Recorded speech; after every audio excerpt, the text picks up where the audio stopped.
Voici le sabbat, le jour de repos, sanctifié par notre Dieu. Voici le sabbat, le jour du repos, sanctifié par notre Dieu.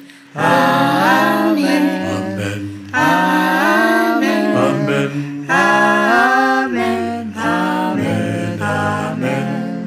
Amen.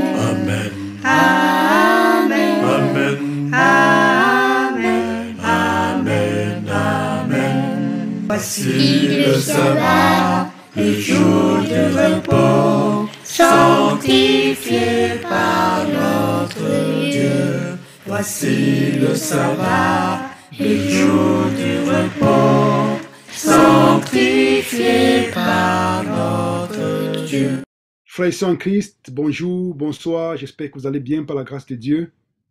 Aujourd'hui, par la grâce de Dieu, nous allons faire une méditation avec pour titre « La vraie loi d'attraction ». Si on parle de vraie loi d'attraction, ça veut dire aussi qu'il y a une fausse loi d'attraction. C'est ce que par la grâce de Dieu, nous allons essayer de voir à la lumière des Écritures aujourd'hui. Et avant de commencer, je vais vous inviter à prier avec moi. Père, nous te bénissons, te rendons grâce encore infiniment pour ce moment que tu nous donnes. Remplis-nous de toi, Père, afin que nous puissions comprendre ta parfaite volonté, que nous puissions comprendre le plan d'amour que tu as pour nous, et que seul ton nom soit béni par les mérites de Jésus-Christ, notre Seigneur et Sauveur. Nous t'avons prié. Amen. Donc, comme nous avons dit, le titre de notre méditation, c'est « La vraie loi d'attraction ». Et pour ceci, je partage avec vous mon écran. La vraie loi d'attraction. Comme nous avons dit, si on parle de vraie loi d'attraction, ça veut dire qu'il y a aussi une fausse loi d'attraction. Quelle est la vraie? Quelle est la fausse? Que disent les Écritures à propos? D'abord, nous allons nous mettre dans le contexte de notre méditation. Et ce contexte se trouve d'abord, commence dans Genèse chapitre 2. Et pour ceci, nous allons partager avec vous les versets. Si nous allons ensemble dans Genèse chapitre 2, lisons les versets 16 et 17. Genèse chapitre 2, versets 16 et 17, je vais lire pour nous.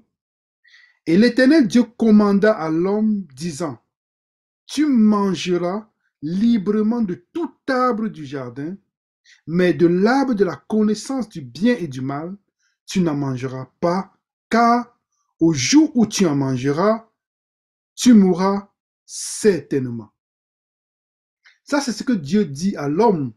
Le jour où tu en mangeras, certainement tu mourras. Et il y avait une corrélation, une harmonie parfaite entre Dieu et l'homme dans la personne d'Adam. Une parfaite harmonie. Et l'ennemi va voir cette harmonie qui règne entre l'homme et Dieu, entre la créature et le Créateur, et il va être jaloux. Il va chercher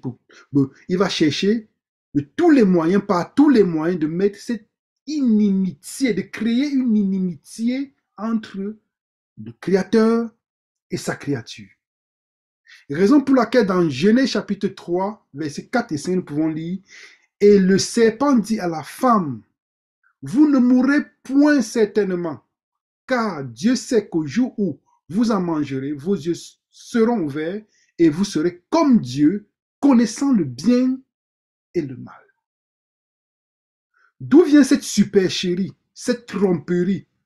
Vous ne mourrez point. C'est une parole qui est en nette contradiction avec la parole que Dieu a dit dans Genèse 2, verset 17. Au jour où tu en mangeras, tu mourras certainement. Pourquoi est-ce que Satan va utiliser cette méthode, cette tromperie?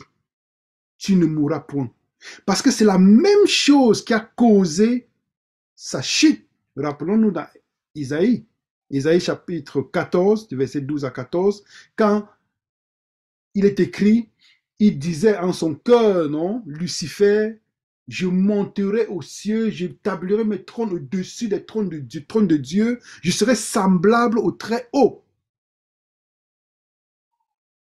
C'est ceci qui a causé la chute de Lucifer, le porteur de lumière. Il utilise la même ruse pour pouvoir faire tomber Adam et Ève.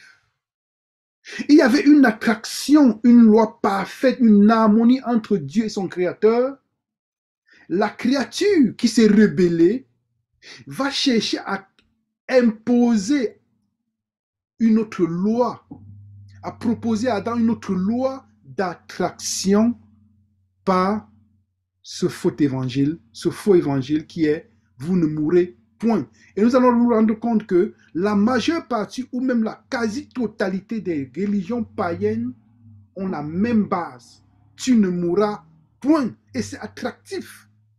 La majeure partie des êtres humains rêvent toujours à l'immortalité, de l'immortalité autant pour moi, mais c'est une ruse ancienne qui vient de l'ennemi qui est Satan. Vous ne mourrez point. Nous pouvons par exemple voir la pensée positive, non? La pensée positive, c'est quoi? Oui, la pensée positive qui est la base de la loi d'attraction du monde, prônée par le monde, qui dit, ok, tu dois penser juste à avoir une pensée positive. Si tu penses déjà, la chose peut se matérialiser dans l'esprit et en réalité, ça peut se concrétiser. Ça, c'est la même supercherie. La même base, c'est quoi? Tu ne mourras point. Si on va dans le bouddhisme, c'est la même chose. Si on va dans l'hindouisme, tout pour devenir un être infini. C'est la même supercherie. Tu ne mourras point. Mais Dieu va venir rétablir avec le plan de la rédemption, renverser le plan que l'ennemi avait impliqué, comment on peut dire, ce que l'ennemi avait mis dans le monde à travers la tromperie de nos premiers parents, Adam et Ève. C'est la raison pour laquelle, si on va dans Genèse chapitre 3, verset 15, on peut lire « Et l'Éternel Dieu dit au serpent, parce que tu as fait cela, tu es maudit par-dessus tout le bétail et par-dessus toutes les bêtes des champs. Tu marcheras sur ton ventre et tu mangeras la poussière tous les jours de ta vie. Et je mettrai inimitié entre toi et la femme et entre ta semence et sa semence. Elle te brisera la tête et toi tu lui briseras le talon. » Je mettrai inimitié. Si Dieu dit je mettrai inimitié entre toi et la femme, ça veut dire qu'il y a déjà eu cette amitié entre le serpent et la femme, en sa progéniture, sa semence et la progéniture du serpent. Donc Dieu va mettre cette inimitié, créer une nouvelle loi d'attraction comme c'était au commencement entre Adam et Dieu. Il y avait une harmonie parfaite. Donc, Lucifer, par sa tromperie, sa supercherie, a réussi à créer cette inimitié entre Dieu et son Créateur. Et il n'y a que Dieu qui puisse mettre cette inimitié entre le serpent et sa créature, ces créatures que nous sommes. Et comment est-ce que Dieu va s'en prendre? Va s'y prendre, autant pour moi. Si nous allons ensemble dans Jean chapitre 12, versets 31 à 33, je vais lire pour nous. Jean chapitre 12, versets 31 à 33. Je lis. Maintenant est le jugement de ce monde. Maintenant le chef de ce monde sera jeté dehors. Et moi, si je suis élevé de la terre, j'attirerai tous les hommes à moi. Or, il disait cela pour indiquer de quelle mort il allait mourir. Donc Jésus-Christ dit, quand le Fils de l'homme, rappelons-nous quand il a parlé à Nicodème dans Jean chapitre 3, il a dit, de même que le serpent a été élevé dans le désert, ainsi il faudrait que le Fils de l'homme soit élevé. Et donc, Jésus-Christ, dans Jean chapitre 12, fait allusion bien à sa mort, comme il est écrit, verset 33. Or, il disait cela pour indiquer de quelle mort il allait mourir. Donc, Jésus-Christ, en étant crucifié à la croix, allait attirer tous les hommes à lui-même. Pourquoi? Pour briser cette loi, cette fausse loi d'attraction qu'il y avait entre la créature et une autre créature, celle qui a causé la séparation entre Dieu et l'homme par le mensonge et par en introduisant le péché dans le monde. Donc, cette nouvelle loi que Jésus-Christ veut mettre dans le monde, propose à l'homme, c'est de pouvoir se joindre à lui à la croix. Est-ce que l'homme acceptera de pouvoir faire partie de ce plan? Lisons ensemble dans 1 Pierre 4, versets 12 à 14. Bien-aimés, ne trouvez pas étrange le feu ardent qui est au milieu de vous, qui est venu sur vous pour votre épreuve, comme s'il vous arrivait quelque chose d'extraordinaire. Mais en tant que vous avez part aux souffrances de Christ, réjouissez-vous afin qu'aussi, à la révélation de sa gloire, vous vous réjouissiez avec transport. Si vous êtes insultés pour le nom de Christ, vous êtes bienheureux, car l'esprit de gloire et de Dieu repose sur vous. De leur part, il est blasphémé, mais quant à vous, glorifié. Qu'est-ce que Pierre est en train de dire ici? Vu que la croix, c'est ce que Jésus nous propose pour pouvoir rétablir cette inimitié qu'il y a eu entre Dieu et nous, et pour pouvoir établir l'inimitié entre nous et le serpent et le péché, alors Jésus-Christ va proposer cette croix qui vient avec la souffrance. Parce que la croix vient aussi avec la souffrance. La croix vient aussi avec l'abandon. Nous avons l'exemple des disciples quand Jésus-Christ a été arrêté pour être crucifié. Qu'est-ce qui s'est passé? Les disciples ont abandonné Jésus-Christ. Parce que cette croix-là vient aussi avec l'humiliation. Tous les disciples voulaient être des ministres dans le nouveau règne que Jésus-Christ aurait établi, pensant que Jésus-Christ est venu pour établir un royaume terrestre, pour les chasser ou les dominer sur les Romains, sur l'Empire romain. Donc, ils se sont sentis humiliés. La croix, c'est l'humiliation dans le sens où nous voyons Simon de Cyrène. Qui voulait porter la croix de Jésus? Personne ne voulait porter la croix de Jésus-Christ. Et pas ça. Dans les environs, Simon de Cyrène qui portait la croix de Jésus, qui au début, c'était d'abord quelque chose il voyait ça comme une chose infâme. Mais après, Simon de Cyrène et sa famille, si vous lisez dans le livre Jésus-Christ, vous allez voir que Simon de Cyrène, c'est de là qu'il a connu le Sauveur. En acceptant de pouvoir prendre part aux souffrances du Christ, il a accepté aussi que la puissance de la croix du Christ dans son cœur puisse mettre une inimitié, créer une inimitié entre lui et le péché. D'où une amitié entre lui et son Dieu. Donc c'est ça, cette nouvelle loi d'attraction que Dieu nous propose. Mais ce n'est pas cette loi d'attraction du monde dont beaucoup d'artistes parlent, beaucoup de musiciens, beaucoup de sportifs du monde parlent, selon laquelle si tu as une pensée positive, tu dois juste penser positif. Si tu penses, la chose est. Donc c'est une contrefaçon du plan de la rédemption. C'est quelqu'un l'homme qui se met à la place de Dieu. Il devient le créateur, il pense, la chose se matérialise et se réalise dans la vie. Ça n'a rien de... Parce que vous voyez, si vous y réfléchissez, nous y réfléchissons bien, c'est une contrefaçon du plan de la rédemption. Et c'est la même proposition qu'Adam, que le serpent avait fait à Adam dans le jardin d'Éden. Tu ne mourras point. La même proposition qu'il a fait à Adam et Ève. Combien de personnes y tombent? Combien de personnes y succombent? Voyons ce que dit l'esprit de prophétie dans Jésus-Christ, page 752, paragraphe 3. Je lis pour nous. Cet homme n'était pas un criminel endurci. Entraîné par de mauvaises compagnies, il était moins coupable que bon nombre de ceux qui se tenaient sous la croix, outrageant le Sauveur. Il a vu et écouté Jésus et a été gagné par ses enseignements. Il s'est pourtant détourné de lui sous l'influence des prêtres et des chefs.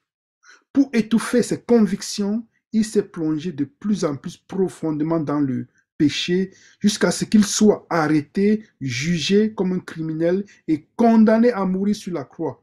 Il s'est trouvé près de Jésus dans la salle du tribunal et sur la route du calvaire. Il était là lorsque Pilate déclara « Je ne trouve aucun motif contre lui ». Il a remarqué l'attitude divine du Sauveur et sa longue patience à l'égard de ses tortionnaires. Donc, de qui est-ce qu'on parle ici? On parle déjà des premiers fruits de cette nouvelle loi d'attraction que Dieu nous propose. Dans Genèse 3, verset 15, « Je mettrai inimitié entre toi et la femme, entre ta progéniture et ta progéniture. » Et cette semence qui c'est Jésus-Christ, Galates 3, verset 16. C'est Jésus-Christ, la progéniture. Déjà, Jésus-Christ va voir les premiers fruits de cette nouvelle loi d'attraction qu'il a proposée à l'homme, qui est la croix. Et c'est la raison pour laquelle le voleur à la croix, ici l'esprit de prophétie est en train de parler du voleur, du ladron à la croix.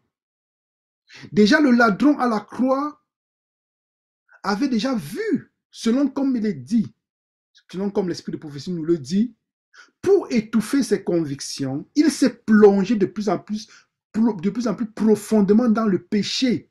Il avait entendu Jésus-Christ parler, prêcher aux autres. Déjà, petit à petit, cette loi d'attraction était déjà en train de travailler dans son cœur. Mais il était en train de résister. Il résistait, mais l'Esprit Saint continuait à l'attirer à Jésus-Christ. L'Esprit Saint commençait à travailler sur son côté du vieil homme, je veux dire quoi, sur son vieil homme, sur sa partie charnelle, mais il était toujours en train de résister. Et il a vu, il a entendu quand Pilate a dit « Je ne trouve aucun motif contre lui ». Et il a remarqué l'attitude divine du Sauveur et sa longue patience à l'égard de ses tortionnaires. Jésus qui était en train de vivre de façon pratique la crucifixion du vieil homme. C'est ça la croix, la crucifixion du vieil homme.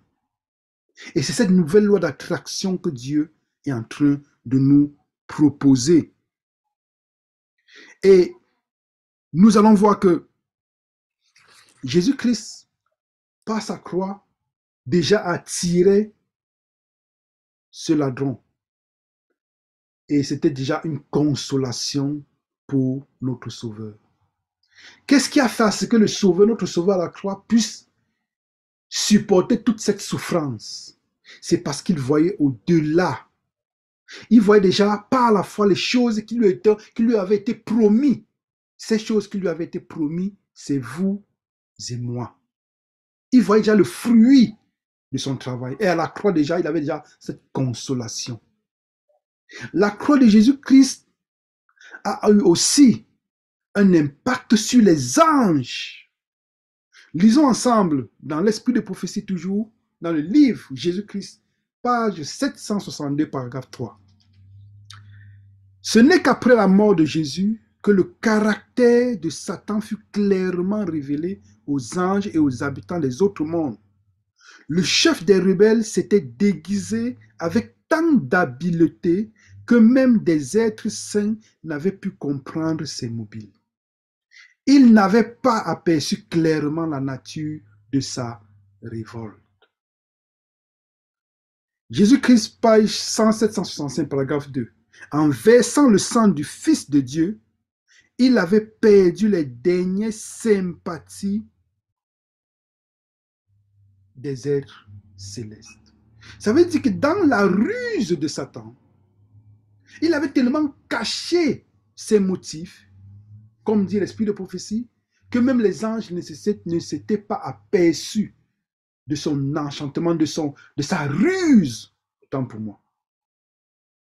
Mais Jésus-Christ à la croix a brisé ce lien d'attraction entre les anges et Lucifer, qui est devenu Satan ou l'adversaire, l'accusateur de Dieu, l'accusateur de nos frères.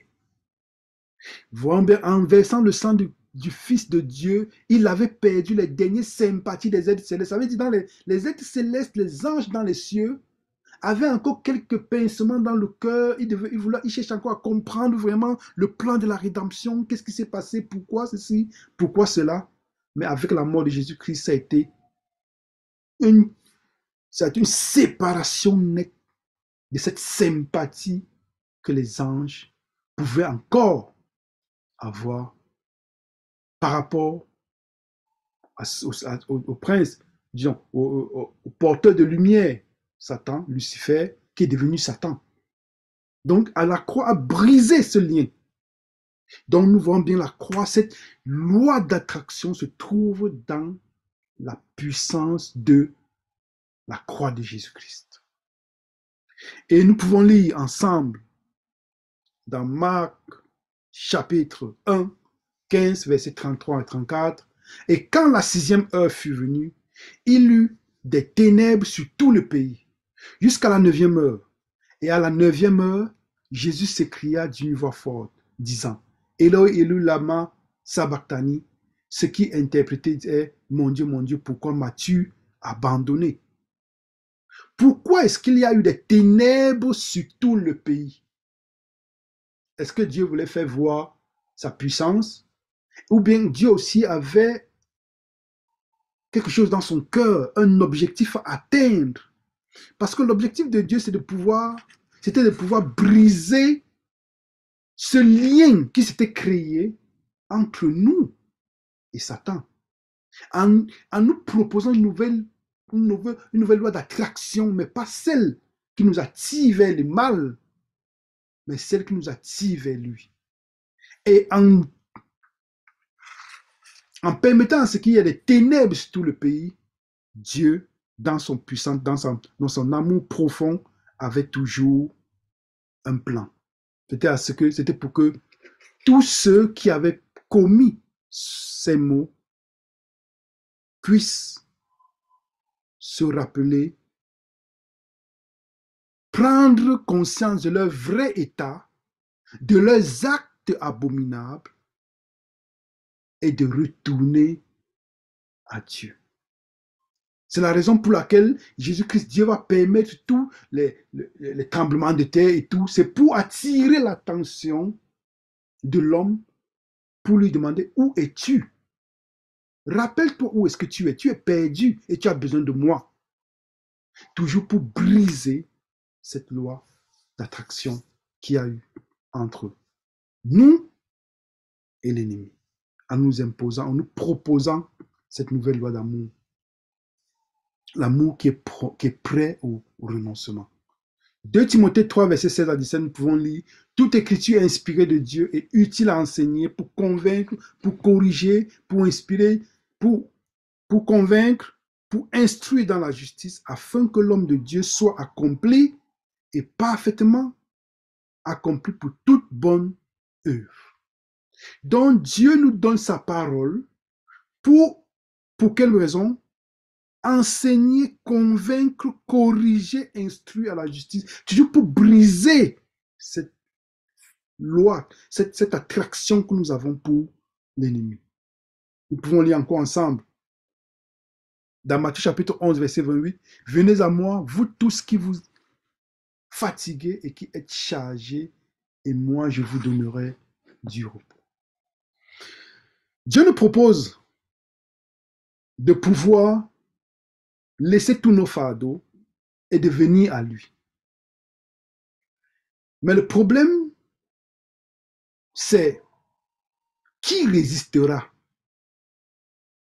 Parce que qui sera perdu, c'est qui résistera à cette loi d'attraction. Ceux qui seront perdus, c'est ceux qui auront résisté à cette loi d'attraction. C'est la raison pour laquelle Jésus-Christ dit, venez à moi, vous tous qui êtes fatigués et qui êtes chargés, et moi je vous donnerai du repos. Venez à moi. Venez à moi que je puisse briser cette loi qu'il y a entre vous et le péché. Et nous pouvons lire encore ensemble dans Actes, chapitre 26, verset 13 à 14. Nous avons l'exemple de Paul, l'apôtre Paul, qui a assisté et qui a participé de façon vraiment, de façon pleine à la lapidation d'Étienne. Mais que fait? Quel était le rôle? Pourquoi est-ce que il est écrit dans le livre des Actes que, après avoir lapidé Étienne, il prit ses vêtements, il les jetait aux pieds de Paul? Ça veut dire que Paul était un acteur, un personnage actif dans la lapidation d'Étienne. Mais l'Esprit Saint déjà travaillé dans le cœur de Paul. L'Esprit Saint était en train de vouloir renverser cette loi établie par la liaison du péché, ou bien par la liaison qu'a créé le péché entre l'ennemi et Paul, entre le serpent et Paul, entre le péché et Paul. Donc il travaille déjà dans le cœur de Paul, mais Paul résistait. Raison pour laquelle dans Actes chapitre 26, nous prenons les versets 13 et 14, c'est écrit, en chemin, en plein midi, je vis au roi une lumière plus éclatante que la splendeur du soleil, laquelle resplendit du ciel autour de moi et de ceux qui étaient en chemin avec moi. Et comme nous étions tous tombés à terre, j'entendis une voix qui me parlait et qui disait en langue hébraïque, Saul, Saul, pourquoi me persécutes-tu? Il t'est dû de regimber contre les aiguillons. Il t'est dit, c'est difficile, ça ne sert à rien de résister. Ça ne sert à rien de résister parce que je suis en train de te chercher, je suis en train de t'appeler à moi. Arrête de résister. Et ceux qui seront perdus, frères et sœurs, amis, c'est ceux qui auront résisté à cette loi, nouvelle loi d'attraction que Dieu nous propose. Si nous allons ensemble dans Matthieu chapitre 8, lisons ensemble les versets 23 à 26. Et quand il fut monté dans la nacelle, ses disciples le suivirent, et voici une grande tourmente s'éleva sur la mer, en sorte que la nacelle était couverte par les vagues, mais il dormait. Avant de lire le verset 25, Jésus-Christ nous propose cette nouvelle loi d'attraction. Parce qu'il y a une loi qui a été imposée par ruse par l'ennemi dans la race humaine, et qui est la loi du péché, qui nous attire. Parce que rappelons-nous quand Paul dit, non, il y a le péché qui nous attire aussi facilement, qui nous enveloppe aussi facilement, mais il nous appelle à être des fils de lumière. Jésus-Christ nous propose cette loi d'attraction, qui est cette vraie loi d'attraction, et il nous dit, c'est inutile comme il a dit à Paul, de résister à cette loi. Parce que ceux qui vont résister, c'est ceux qui seront perdus. Et rappelons-nous aussi une chose, c'est que nous sommes, Dieu est amour, et l'amour demande la liberté. Donc nous ne pouvons pas, c'est une loi où nous ne pouvons accepter que parce que nous avons compris qui est notre Sauveur. Et à partir du moment où nous avons compris qui est notre Sauveur, nous ne pouvons que dire Amen et avoir un cœur qui se répand. C'est pour ça que c'est une loi qui ne s'impose pas, mais c'est une loi d'amour, en fait, cette loi d'attraction. Et nous allons voir que, puisque c'est une loi d'amour et que l'amour demande la liberté, Seuls les êtres que nous sommes disent non à Dieu. Et nous allons remarquer que même les vents, même la nature répond et exécute les ordres de Dieu, sauf le cœur de l'homme tortueux et mauvais. Pourquoi? Parce que l'homme a son libre arbitre. Remarquons, voyons comment est-ce que même la nature va répondre au commandement de Dieu. Dans Matthieu chapitre 8, nous avons lu déjà les versets 23 et 24, disons les versets 25 et 26. Et les disciples s'approchaient et le réveillaient, disant, Seigneur, sauve-nous, nous périssons. Et il leur dit, pourquoi êtes-vous craintifs, gens de petite foi? Alors s'étant levé, il reprit les vents et la mer, et il se fit un grand calme. Nous voyons comment la mer, les vents, la tempête obéit à l'ordre divin. Sauf le cœur de l'homme, il résiste. Pourquoi? Parce que Dieu est amour. Et Dieu nous a créés avec notre libre arbitre. Est-ce que nous allons continuer à résister? Parce que si nous résistons, nous serons perdus. Nous devons nous laisser, nous devons nous abandonner comme l'a fait Paul sur la rue de Damas. Voyons ce que dit l'esprit de prophétie dans Jésus-Christ, page 591, paragraphe 3, c'est la version italienne ici, qui a été juste traduite. La mer avait reconnu sa voix et avait obéi. La maladie et la mort avaient reconnu son autorité et en avaient fait leur proie. Le soleil l'avait reconnu et avait caché son visage pour ne pas voir son angoisse mortelle. Les rochers l'avaient reconnu et se brisaient au moment de son cri. La nature inanimée avait reconnu Jésus et témoigné de sa divinité. Au lieu de cela, les prêtres et les dirigeants d'Israël n'ont pas reconnu le Fils de Dieu. Donc les chefs d'Israël n'avaient point reconnu le Fils de Dieu. Pourquoi les chefs d'Israël n'ont pas reconnu le Fils de Dieu? Parce qu'ils avaient le libre arbitre. Ils avaient le libre choix de pouvoir accepter ou rejeter cette loi, nouvelle loi d'attraction qui s'est présentée à eux. Parce que Dieu est amour. Nous allons lire ensemble pourquoi, quel est le but de cette loi d'attraction. Allons ensemble dans Romains chapitre 2, verset 4. Ce verset n'est pas projeté. Nous allons lire ensemble Romains chapitre 2, verset 4. Romains chapitre 2, verset 4. Je lis pour nous, verset 3 et 4. Et penses-tu, ô homme, qui juge ceux qui commettent de telles choses, et qu'il est fait que tu échapperas au jugement de Dieu? Ou méprises-tu les richesses de sa bonté, de sa patience et de sa longanimité, ne reconnaissant pas que la bonté de Dieu te pousse à la repentance? Ne reconnaissant pas que la bonté de Dieu te pousse à la repentance, ne reconnaissant pas que l'amour de Dieu te pousse à la repentance. Cette loi d'attraction, c'est la loi d'amour qui doit nous pousser à la repentance. Si cette loi d'amour ne nous pousse pas à la repentance, ça veut dire que nous n'avons pas compris cette loi d'amour. Et cette loi d'amour s'est présentée et s'est manifestée de façon exponentielle à la croix, la crucifixion de Jésus-Christ. Jésus-Christ a bien dit, quand le Fils de l'homme sera élevé, j'attirerai beaucoup à moi. Voulons-nous être attirés ou voulons-nous résister? Ceux qui vont résister, frères et sœurs amis, c'est ceux qui seront perdus.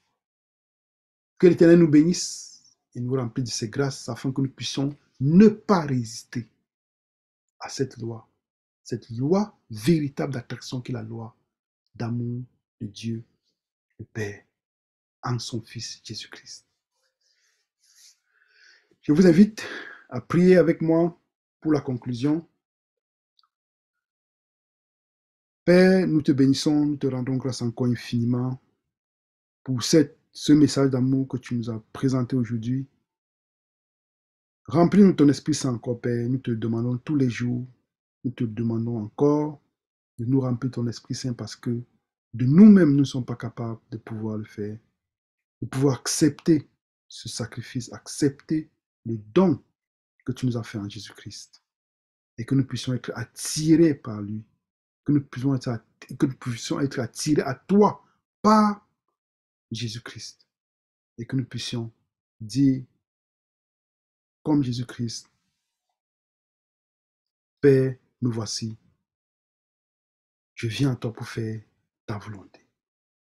Seul ton nom soit béni et glorifié en Jésus-Christ. Nous t'avons prié. Amen.